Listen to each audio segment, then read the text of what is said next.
You have to see what's happening to Bitcoin's price right now, as we've already broken from this left head and right shoulder and this neckline. We've yet to come up and test this, and that is a sign of weakness.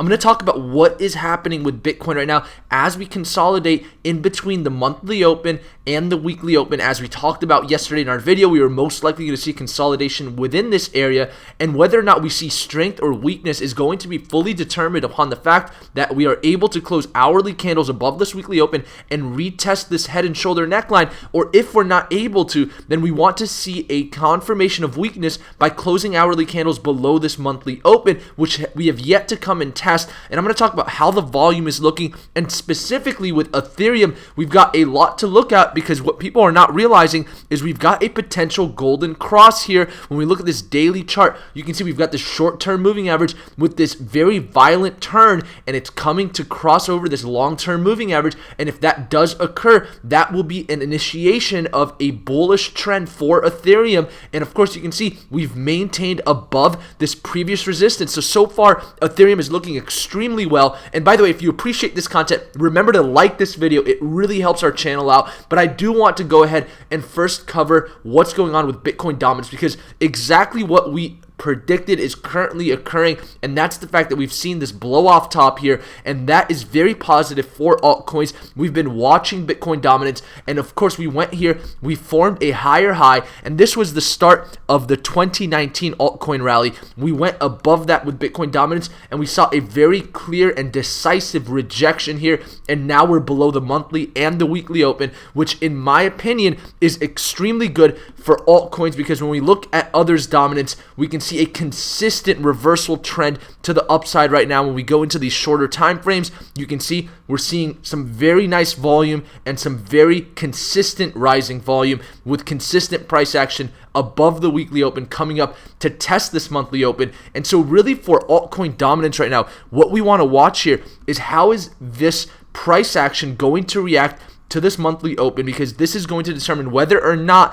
the altcoins are going to be able to get themselves in a bullish trend. And of course, Ethereum is always going to be the first altcoin because it's the only other institutionally recognized coin outside of Bitcoin. So Ethereum will always lead the pack when it comes to altcoin cycles. And so far, we're seeing exactly what we want to see when it comes to a potential altcoin cycle. And with Bitcoin, we're seeing a consolidation, but that, in my opinion, is exactly what we want to see if we want to see an altcoin cycle. And so right now with Bitcoin between the monthly open and the weekly open, it is very positive and very exciting, and hopefully we can stay within this trend. There's not really much of a trend line to draw here. Now, one thing I do want to point out that could also determine potential strength or weakness with Bitcoin's price is going to be this resistance level. I don't really necessarily want to draw a support level. I mean, we could go here and try to draw a support level like this and say that we've got, you know, this potential symmetrical triangle forming, but really when you break from a head and shoulder pattern, that's the pattern. And of course it's shenanigans, but at the end of the day we have to take it for what it is and realize the fact that yes, we could draw this and say that we're approaching a potential apex. And so yes, maybe we might see a big move in the next couple of hours, if not today for sure. But at the end of the day, the real pattern here is going to be this head and shoulder that broke this neckline, and now we're in this consolidation phase in between the weekly and the monthly open, and that's what I'm watching. And one thing we could watch is this resistance level, because if we keep coming up and getting rejected from this resistance level, you can see rejected, and we come up and we get rejected again and we can't even hit that monthly open, then that could be a sign of weakness for Bitcoin. And I wouldn't be surprised, because we've had such a strong uptrend, and maybe the weakness will only be present in the lower time frames, but of course in the higher time frames we are still in a very bullish phase, and so we're not really going to go into that because it's very premature right now on the higher time frames. But we really want to watch these micro time frames to determine whether or not this is a temporary top. Now, with the type of sell volume that we see down here and the type of price action with this bearish reversal pattern, which is the head and shoulder, and so far when we tried to come up to this weekly open, we didn't even get to touch it. We actually reversed right before that, and we created this new resistance level. In my opinion, that's showing slight weakness in the shorter time frames. And so, you know, for now, we don't want to look at what the upside targets are, but if we were to quickly take a look at what we could potentially see as an upside target versus a downside target, you can see breaking out of this. Let's take this actual support level that we could draw here and say that we come 70% towards the apex of this triangle, and we break out right here. we maintain that around $36,000, high $36,000 target.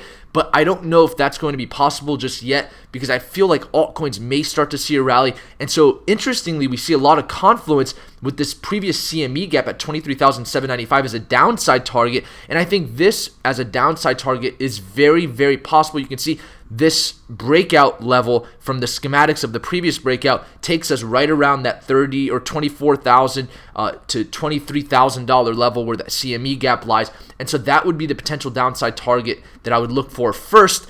And so that's really what's happening with Bitcoin. And when we look at what's happening in other markets, this is very important.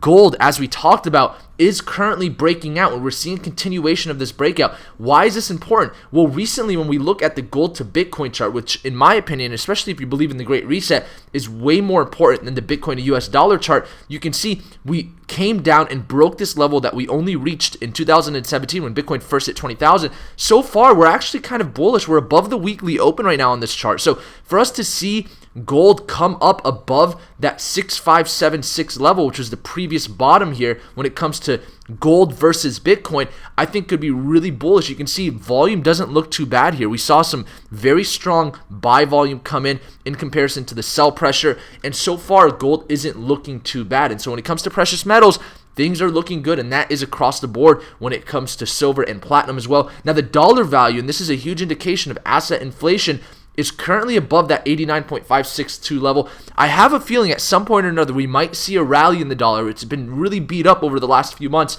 and of course with the election now out of the way, things could strengthen when it comes to the trust in the government. And of course we're watching treasuries as well to determine how this DXY chart is going to look. But what I'm really watching when it comes to the DXY is if we pull up this monthly chart. A lot of people are asking me, when is the bottom for the dollar?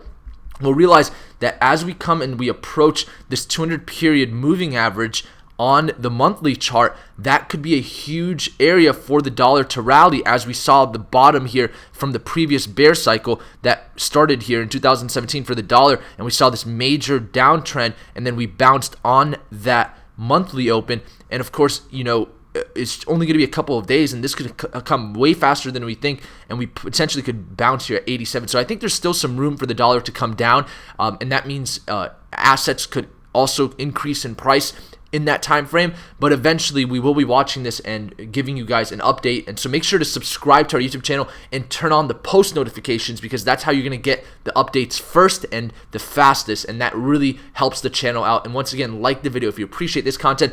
And we're going to wrap up and look at what's really interesting about international markets. Let's first take a look at the SPY. You can see we saw a slight reversal yesterday when it comes to traditional markets. The Dow was down 600 points. And so when it comes to traditional markets right now, I don't see too much weakness, but I think it's important to watch. The reason I don't think it's going to be too weak is when we look at the CSI 300, which is Hong Kong's traditional market, we are rallying right now. And the same thing in the Shanghai Composite. We are currently rallying, forming new yearly highs. And so that's looking very good for traditional markets, which will also lead into how Bitcoin and other cryptocurrencies move. And we took an amazing trade with Cardano yesterday. I want to talk about this trade because this is how I use the monthly and weekly open properly. This was sent out at 5:07 a.m. and we've hit 3 targets on this trade. I want to talk about exactly why we took this trade, because a lot of you guys are asking, how do we use these monthly, weekly, and daily opens? We'll realize with Cardano yesterday, I saw that we had this flag that we recently broke out from. You can see there was a 1, 2, 3 points of resistance, and we came up and we broke above that. And you can see as we broke above that, I was gonna wait for the retest for us to send a long signal, because I'm very bullish on Cardano. As you guys know, we interviewed the founder of Cardano several weeks ago, and so I was waiting to see whether or not we were going to be able to come back and retest this. And so as soon as we came down to retest this, you can see 3 a.m., 4 a.m., and then 5 a.m. came, and I saw the buy volume come in here, and that's when I sent that signal out. And of course, when you manage risk properly, you can see there was a weekly open here. I knew if I was able to send the signal out just at or just slightly above that weekly open, which is exactly what we did. This red line was the entry at 28.40, that we were going to have a solid trade opportunity here where there was very little downside, because below that weekly open, we could set that 1 to 2% stop loss, but then we had this massive upside, which eventually played out of over 13%. And so that was an amazing trade. Congratulations for those that took that trade in our Discord. And so once again, that is a very useful way to utilize this weekly open and this monthly open, knowing the fact that we were above the monthly open. I knew we were bullish. We broke above this resistance level. And so I was just waiting for that retest to send the signal out and take that long position. And of course, that ended up playing out to our benefit and to our favor. And with that being said, guys, I didn't want to take up too much of your time today, but realize Bitcoin is in a consolidation phase. We are heading towards the end of this apex, and there is a lot of sell pressure right now in comparison to the buy volume here. And so we are going to be watching and seeing what happens. If you guys want to stay updated, make sure to subscribe to the channel and turn on those post notifications. And with that, snipers out.